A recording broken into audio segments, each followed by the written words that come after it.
Your Steve Jones Show podcast is loading now. The Steve Jones Show podcast is sponsored by Sunbury Motors, North 4th Street in Sunbury, and Sunbury Motors Kia, routes 11 and 15 in Hummel's Wharf.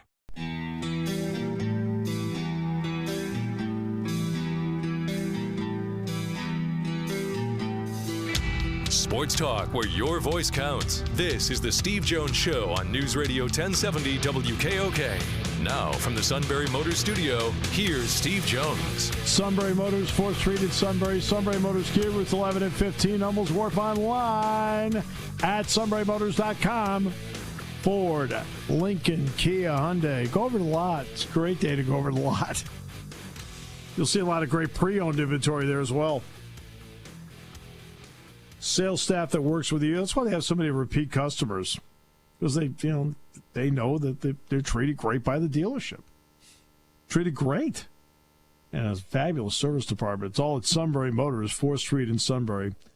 Sunbury Motors Kia, routes 11 and 15, Hummel's Wharf, and online at sunburymotors.com.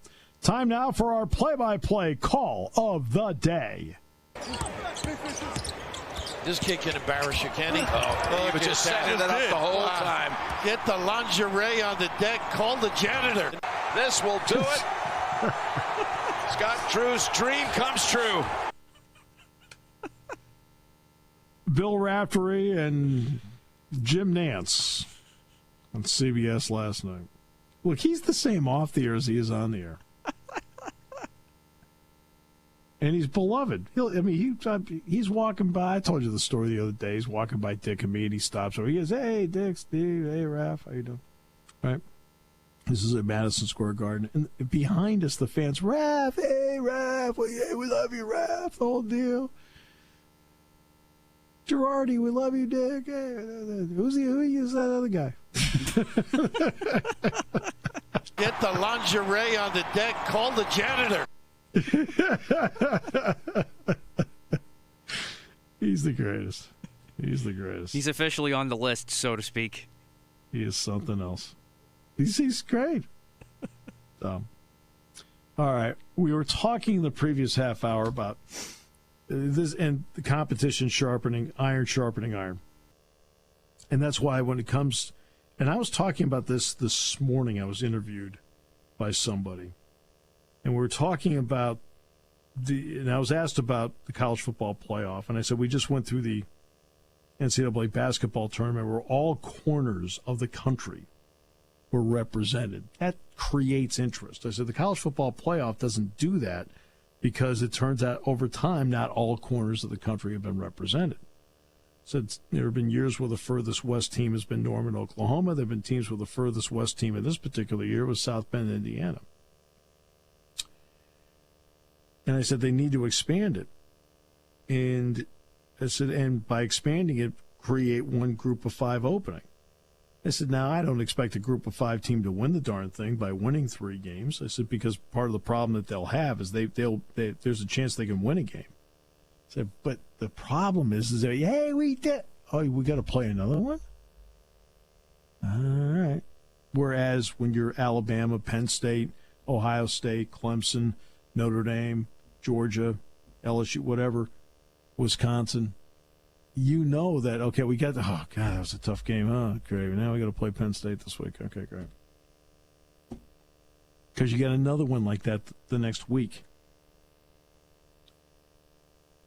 So that's why the competition part's important, and that's going to enter into what we talk about with Neal Coolong. It is Masters Week, and our master of football is Neal Coolong. The most information I get on the Masters is from you in the intros before the Masters start. So the fact that I know now that it is this weekend is more than I knew about 20 seconds ago. So thank you. I appreciate it. There is a certain pattern in life, Neal, where it goes from the college basketball national championship, the Masters, then the draft. I am all in for the draft with sometimes some college basketball on in the background. And I'll say this. I finished second in my bracket behind my mom. Wonderful. Which I'm not sure that's ever happened before or not, but good for her. You know, she went with Baylor. I went with Gonzaga. It was a battle down to the end there. Well, really, probably early on in the first half. It was 9-9. Seemed to be kind of over at that point. 9-0. Mom had a little swagger. Right? The text started flowing. I saw him. Believe me. All right. So the big trade made. Sam Darnold goes to the Carolina Panthers, and they get a 6th-round pick this year. But then they get 2 pretty good picks next year when it's all said and done. I think a lot of people think the Jets are going to go with Zach Wilson. So let me ask you about this. This is quarterbacks go too high in the draft anyway. They always do. You know, with the obvious exceptions of. What do you think of how the quarterbacks are ranked this year? I think, oddly enough, I thought not too long ago, I dug into it to see how wrong I really was. I thought we had seen at least one other draft in which quarterbacks went 1 through 4. That hasn't happened in like over 25 years. I think I stopped looking at that point. In fact, a quarterback going 1, 2, and 3 hasn't happened in that same length of time.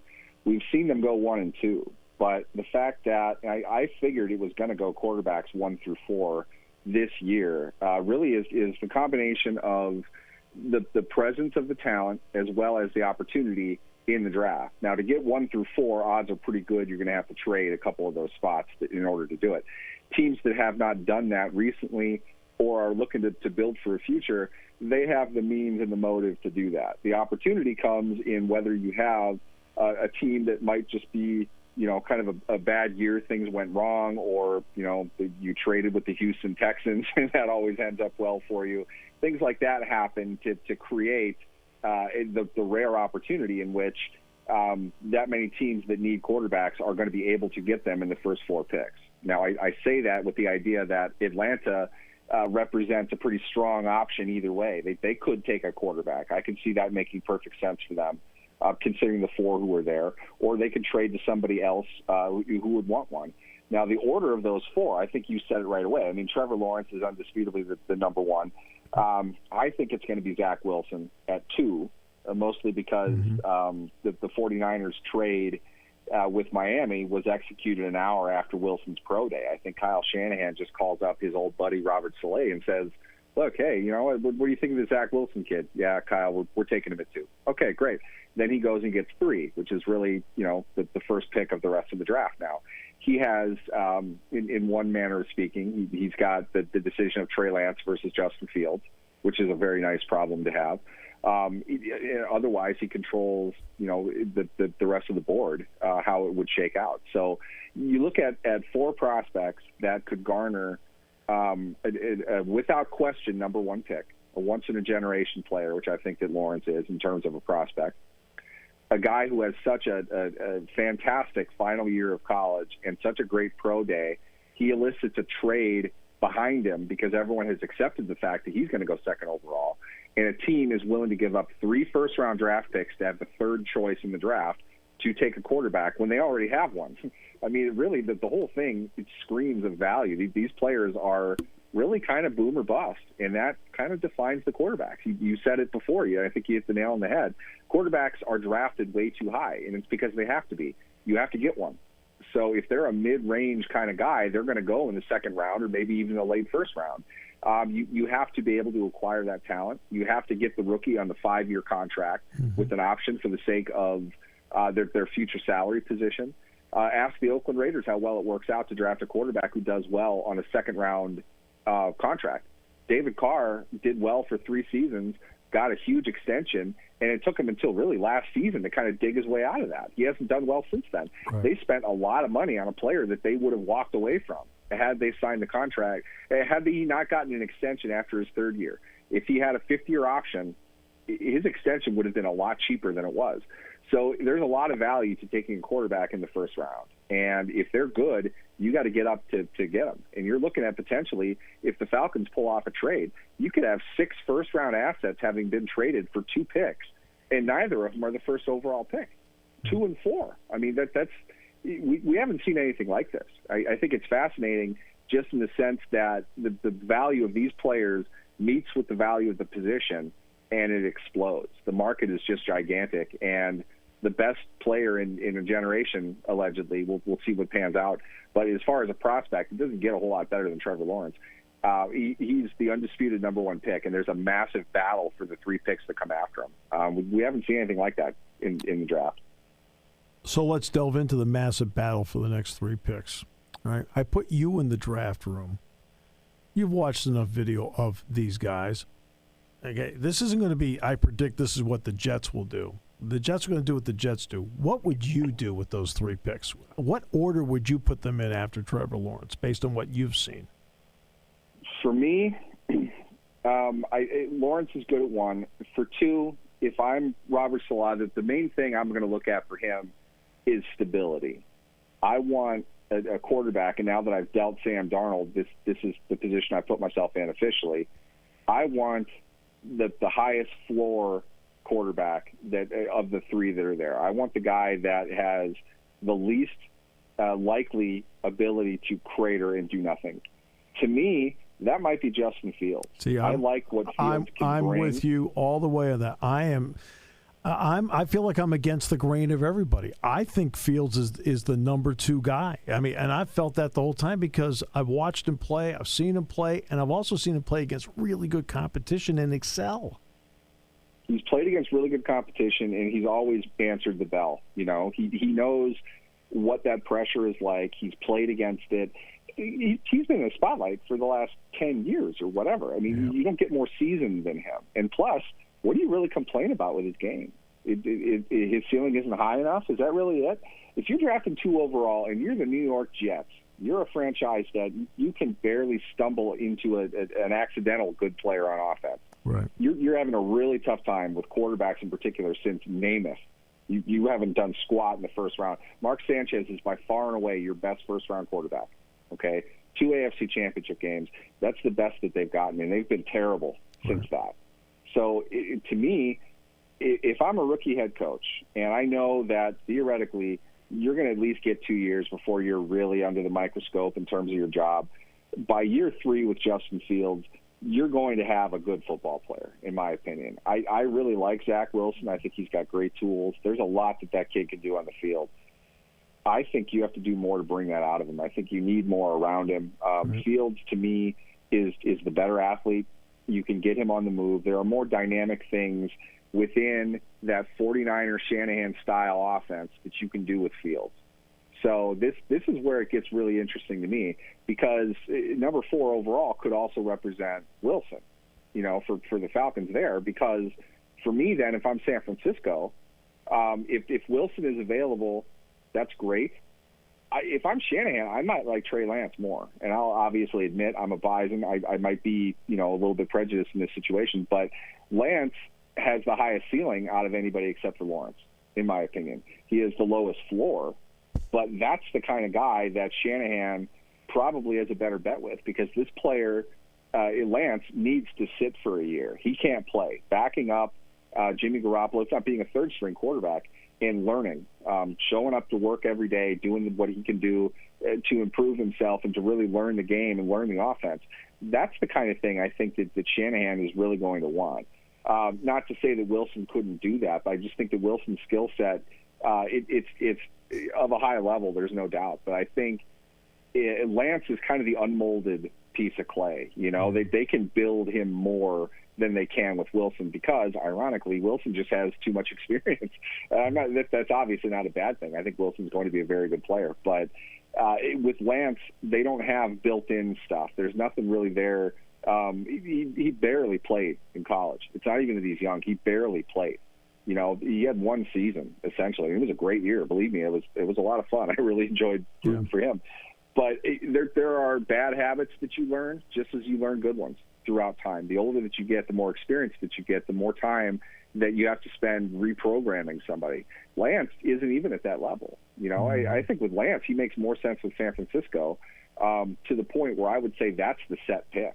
So for me, I would almost put Wilson at 4. It wouldn't surprise me. And it's not because Wilson isn't good or he's a worse prospect. I just think for me, with those teams where they are, that's probably the order I would put it in, and it's all circumstantial. Making it in a vacuum is impossible. If we're ranking them on talent, I think it's Lawrence. Talent-wise, probably Wilson by a very small nose.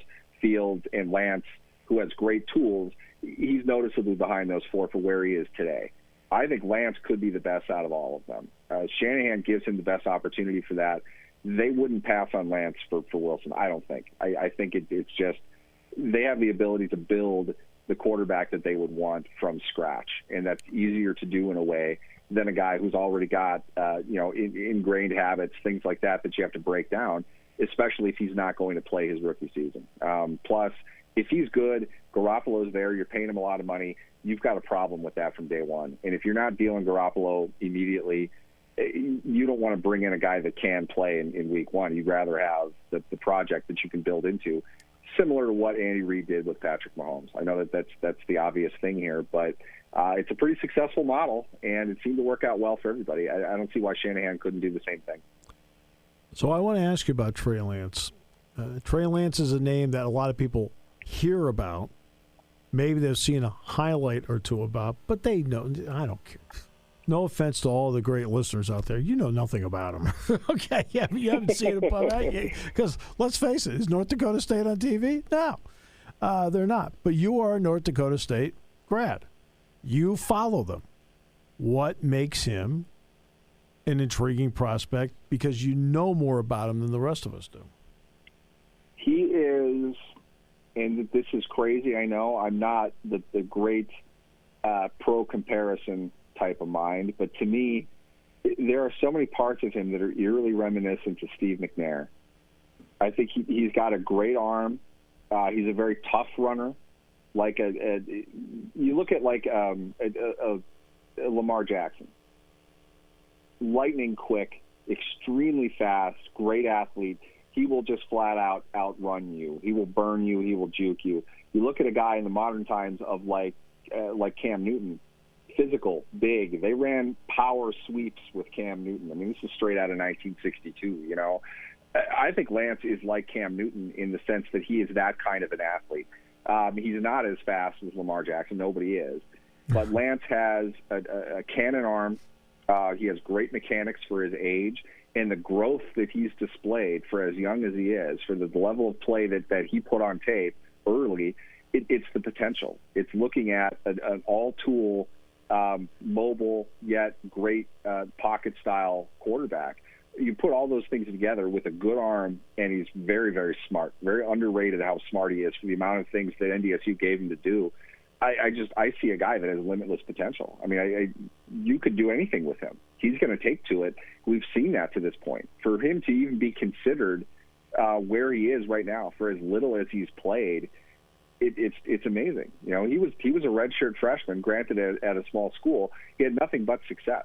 He was, without question, the best player on the field every time he stepped out there. Whatever happened to him not getting recruited by a bigger school, I don't know. But he ended up at a pretty good spot. And he's the guy that you can invest in. His physical tools, his mental makeup, all those things together, I just see a kid that he absorbs a lot of information and he executes it out on the field. There are minor technical things that he needs to work on. His footwork isn't the best. He only really has one window to throw from. He hasn't really, kind of adapted those things yet. But those are all things that you gain in time. If you get him in to your system, your program, you're working with pro-level coaches, he can add all of that to what's already a great build. And on top of that, great feet for outside of the pocket. He reads the field very, very well, and a great arm on top of that. You put all that together, it's hard to stop a quarterback like that. He really can do anything. For me, I think any passing coach, quarterback coach, offensive coordinator, whatever, anybody who teaches around the art of throwing the ball would absolutely love to have Trey Lantz and the things that he's able to do. I don't think really we're not going to see him early. I don't think a year, maybe two. We'll see him in the same level as Patrick Mahomes before too long into his career. He's going to be a great player. Okay, last question that deals with Sam Darnold. Carolina could not move itself up into the top four. Who knows what Atlanta what it would be like for them to deal with Atlanta within the division to make a trade. So they end up with Sam Darnold. What was your thought on the deal? I thought from the beginning it's really unfortunate for Carolina that Atlanta, of all teams, has to finish 4 because they absolutely wanted to get up into that top 4 range. Atlanta wouldn't deal with them just to hold it over their head more than anything. Exactly. Maybe Carolina gives them their next 3 drafts. They wouldn't do it just because it's Carolina. I don't think they are popping champagne corks for having acquired Sam Darnold. At the same time, I don't think they gave up all that much for him either. The key thing is, too, and you said this in the beginning, they traded a 6th this year. Yes. Just this year. Next year, you've got a different salary cap situation. I would guess they might be able to spend a little bit more money next year than they can this year. A second-round pick that's really kind of the going rate for a quarterback that you expect to start. Garoppolo went for that. That's kind of the market. Now, if you're trading up in the draft for a pick, it's going to cost you significantly more. But a guy like Darnold with only 1 cheap year left, which I believe was Garoppolo as well. I mean, Garoppolo might have even been up at it. They might have given him an extension that season. I forget. But that's the going rate is the second. And you throw in a 4th on top of that just to bring the deal home. I think it's a fair deal for both sides. I don't know what Carolina's odds are on getting much back from it. But I know this: if they can bring Darnold in, and we've seen plenty of times Matt Rule has done wondrous things with offenses. He's just getting going with what he's doing. They've invested a lot in him and the program that he's bringing to Carolina. If they can turn him around and get him to do well, they have a decent amount of leverage over him. I mean, they're going to want to pay a quarterback at some point because you're in better shape with your quarterback is 5 years signed. Whatever that price happens to be, they own him in the sense that it's like you've got 3 years of bad film with the Jets. You came here and we fixed you. You go somewhere else, I don't know what they're going to pay you. I don't know how long that's going to last. You want to be here. This is where you're successful. They can negotiate pretty aggressively with him. And then if that's the case, you gave up nothing for a good starting quarterback if you can fix him. That's a massive if. But I see the value from Carolina's perspective, why they would make the deal that they did. I don't think they have a great chance of getting it back, but you're not getting the quarterback that you want at 9. If that's the case, you got to make a move, and Darnold's one of the ones that everyone's going to look at on the market next year. This gives you the chance to bring him in. He's probably going to start. I'd imagine he'd be their starter, and work with him and see what you have. Sometimes you have to pay to find out. I think that's more or less what they're doing. Always a pleasure. You may not follow the Masters, but in football, you are a master. Thank you very much. I'll do my best to pay attention to both of those things more in the future. Neal Coolong. I selected that as my intro to get him in, which then brought with it consternation from the corner office. I thought I was a master. Of course. I don't see how you go in there every day. We'll come back with more. We'll come back with more in a moment.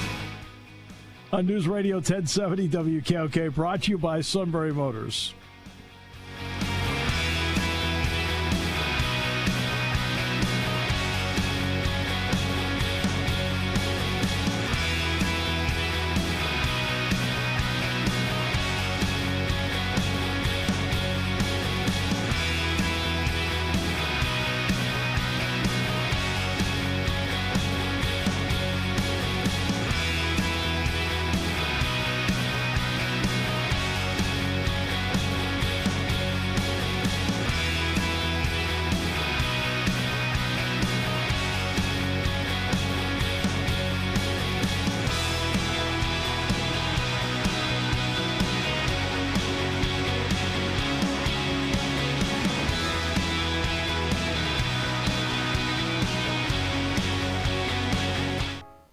Taking your calls at 800-795-9565. This is The Steve Jones Show on News Radio 1070 WKOK. Now, from the Sunbury Motors Studio, here's Steve Jones.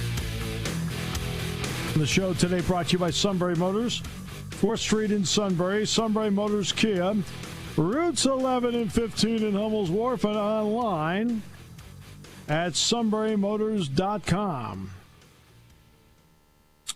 Ford, Lincoln, Kia, Hyundai. Great new inventory. Fabulous pre-owned inventory. Boy, great day to go out to the lot, too. It's gorgeous out. It is gorgeous out.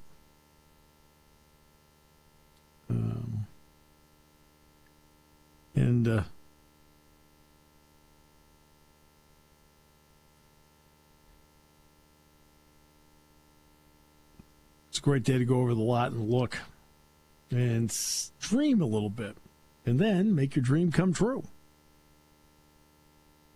Pretty cool, huh? You can do that.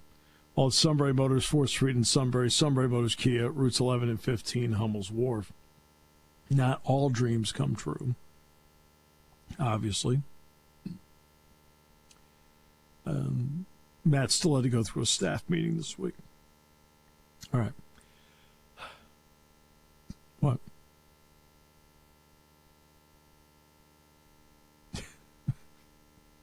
That's cruel.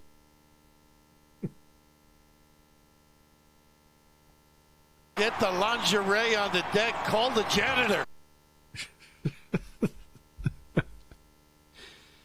Yes. Well, so Baylor won last night. Masters is this week. Bucknell is hosting Fordham this week. By the way, did you pass along my note to the suit? I did. It's Fordham and not Fordham. Yes, I did. I'm sure that was met with, he's wrong. Now he's paranoid. He's going to actually use that pronunciation. That was the whole point. Just to make him think. Doug making another masterful call on the broadcast, followed by, as for Fordham, I meant to say Ford. I hate that guy. Fouled, that spells fouled up. Oh, my goodness. And then we have, I can't really call it Blue-White Weekend, but there's the talk show next week. James Franklin's scheduled to be on it. That's next Thursday night. And there's the practice. Now, we are still in the process of figuring out what we're supposed to do with the practice. I mean, Jack called me today, and I said, Jack, I don't know. And then there's been a couple of emails exchanged today of which I didn't participate. I told Matt, how would you describe the email exchange this morning in which I was a non-participant? Yeah, non-existent. I'm not. You're just letting it go. Yeah, just go with the flow. I'm just going to go with the flow. Whatever's going on, I'm around. I mean, I'm gonna go to it anyway, I think, but for obvious reasons, all professional. But what they let us do and not do, I don't know yet. I think we're still in the process of trying to find out. But Roger sent out something. Doug replied, and Jack said to me, "Are you going to reply?" I said, "To what?" I said, "You and I are the only two people in that entire group that knows what happens in a practice." I said, "So." I said, "If they want to explain what goes on in a practice," I said, "and that there are moments where there are ones on ones and twos on twos things." Yeah, I said, "Yeah, I'll explain." I said, "Sure." I said, "But," I said, "What good is it for me to chime in on what?" He says, "I agree." Two of us are like, "Whatever." You have our numbers.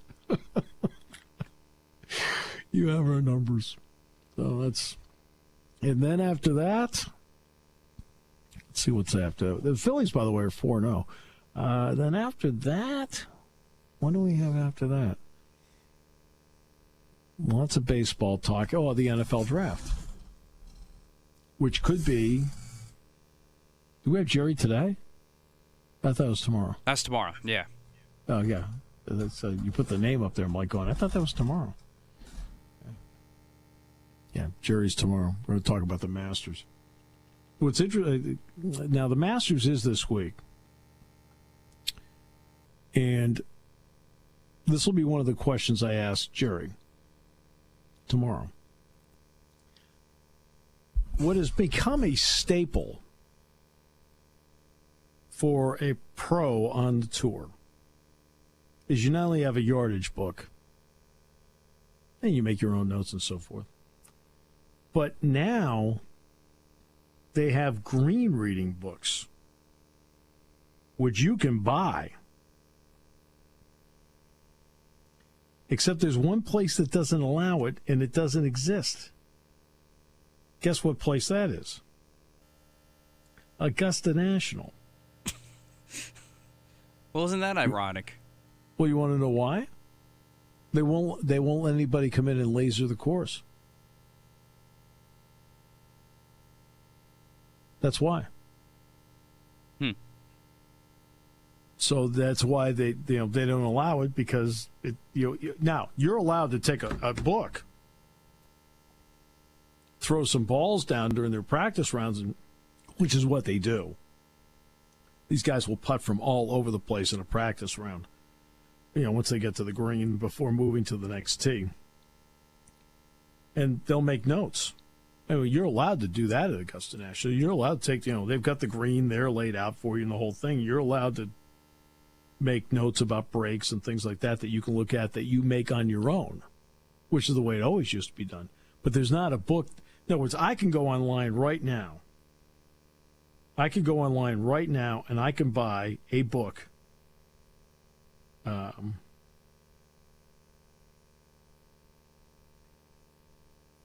that would give me the greens for Susquehanna Valley Country Club. I can do that. Course has been lasered. You can do that. I can do that for the blue course, the white course, any course. I can do it from Oakmont if I wanted to. Augusta National doesn't have it. They've never allowed anybody to get on the course to laser it. But you can make your own notes. I mean, how many times have you walked up in the course of your lifetime and said, yeah, I've had this putt before. I know which way it breaks. I mean, I was on the 12th hole in the white course last night, and I knew I was facing even though it looks flat, I know it's downhill and I know it's right to left because I've had that putt before. Okay.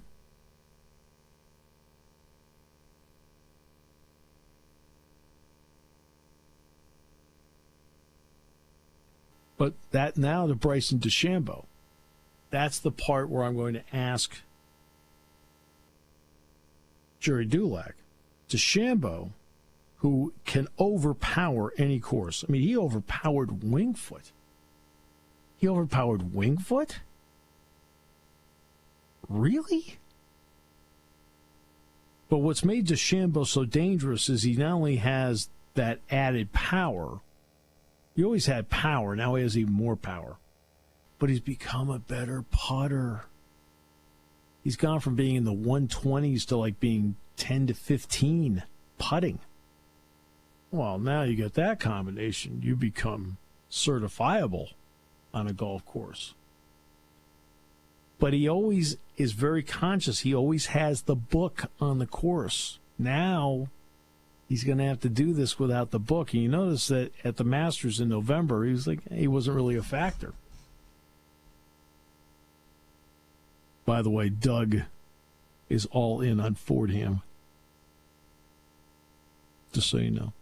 You, sir, are my hero. If he's doing what I think he's doing, he's my hero. I'm all confused.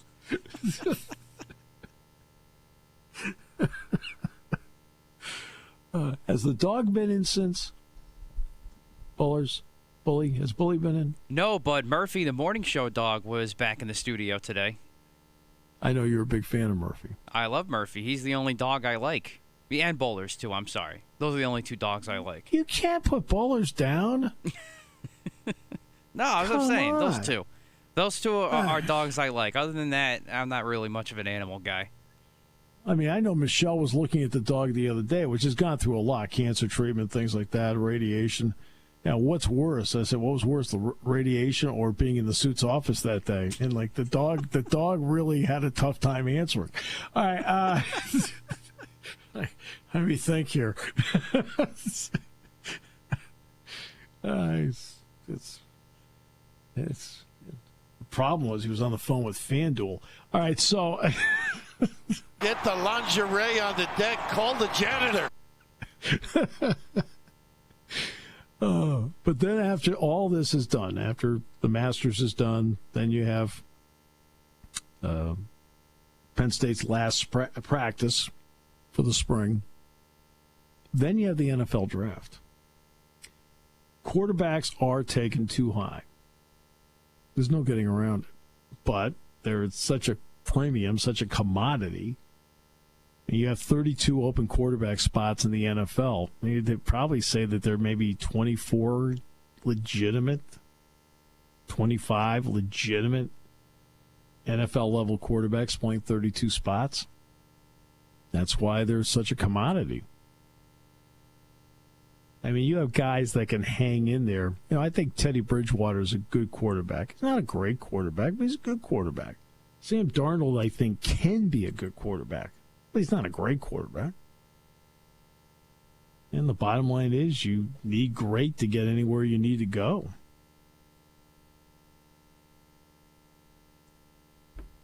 And everybody's hoping, like Urban Meyer's hoping that Trevor Lawrence is that great to get him out of the gate. Robert Saleh sitting there with the Jets, and it sounds like it's Zach Wilson. They're hoping that pro day workout in Provo was the real deal. But, you know, I already told you about pro day. Pro day's a hit or miss thing. Peyton Manning had a lousy pro day. Hey, Lamar Jackson had a lousy pro day. Peyton Manning's in the Hall of Fame. Lamar Jackson's one of the MVPs of the league. So, what does pro day mean? I don't know. Trey Lantz, that's why I asked Neal about Trey Lantz. Neal is a North Dakota State grad, so he follows North Dakota State football. He will watch North Dakota State football on ESPN3. I know they only played one game this year, but the 1 year he did start in 2019, how did he look? Why is he such a hot commodity? Justin Fields is easy for me. I've seen him play in person a couple times.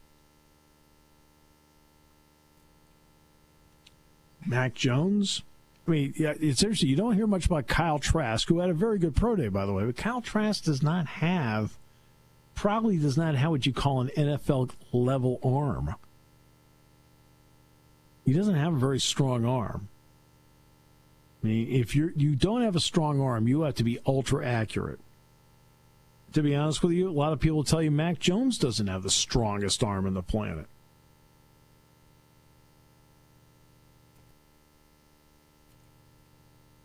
And the only thing Matt's concerned about is Jalen Hurts changed numbers. I'm like, it's okay. You know, but I'm glad to have. I'd rather have him than most of these quarterbacks. We've reached a new level of absurdity when it comes to these quarterbacks, especially for Trey Lance. I get the ceiling. I know that. But we're talking about one game. And even with that, they set it up for him to be successful. Get Southern Arkansas. I mean, how much stock can you really put in that game? That might as well have been a glorified pro day. Again, your lack of knowledge of Southern Arkansas football is showing through right now. And even that, he hasn't played a whole season in 2 years. You're going to put your whole stock into him? I don't understand. I just don't. He has what you call measurables and intangibles. Measurables are all good. The intangibles, boy, he can run. Wow, what a big arm. You know, things you can't teach. He has that. But my concern would be twofold. Number one, He's played one game in the last 15, 16 months. That's a big one. And that's most concerning for a quarterback. Say what you want about Micah Parsons, but that's most concerning for a quarterback. And number two, it's not just the Southern Arkansas, it's everybody else you played. That's what I talked about in the 3:30 half hour. In talking about the competition Baylor played, game in, game out, game. Yeah, you get one every once in a while, you get, oh, okay, here's Iowa State. But 7 teams from the Big 12 made the NCAA tournament. Some of those teams, Baylor played twice. One of them they played 3 times. Well, and you keep winning these games. You must be really good to do that. Meanwhile, Gonzaga, and as I mentioned, Mark Few knows it. His non-conference schedule's really, really tough because he knows his conference is not. Hey, you got that big swing coming up with Portland State and Loyola Marymount. Yep, that'll keep us ranked in the top 5. They're going to win the games easily. Going to win the games easily. Same thing now, let's get back to Trey Lantz. He's showcasing what he can do against most corners that can't close the way an SEC or a Big Ten corner can close.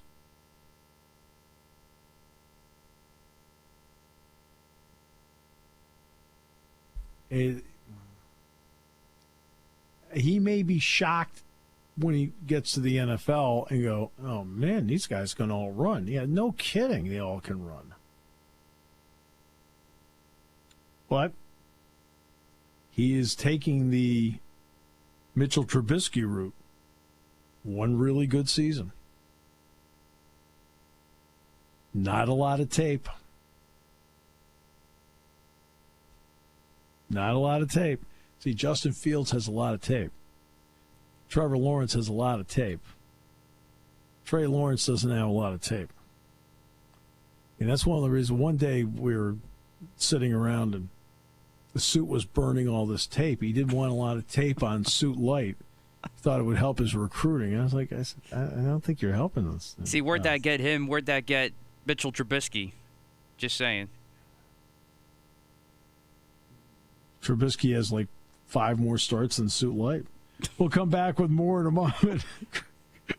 Great to have you with us today on News Radio 1070 WKOK, brought to you by Sunbury Motors.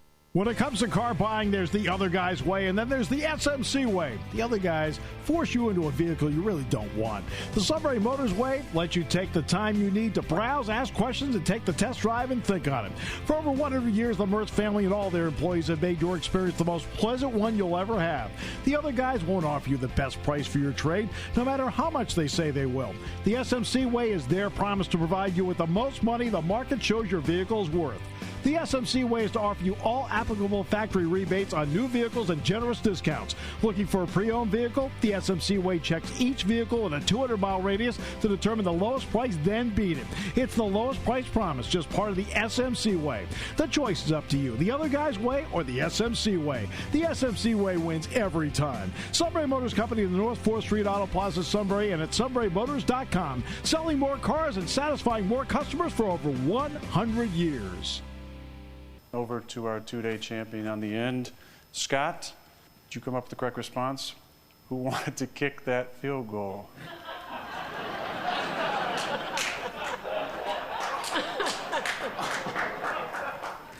That is a great question. Should be correct, but unfortunately for this game today, that's incorrect, and you're going to lose 0. Thank you for that, and congrats on your 2-day win streak.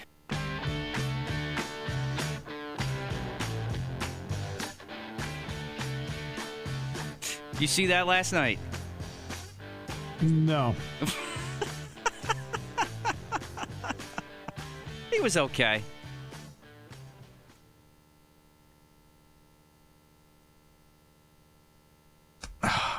The night the suit tries out for the Jeopardy hosting job, I'm watching. I would too. Yeah. Get the lingerie on the deck. Call the janitor. And believe me, the janitor works at our place. That's a full-time job. All right.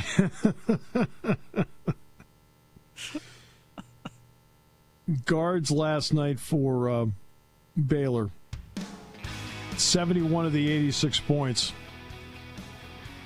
They used 5 guards last night. They scored 71 of the 86 points.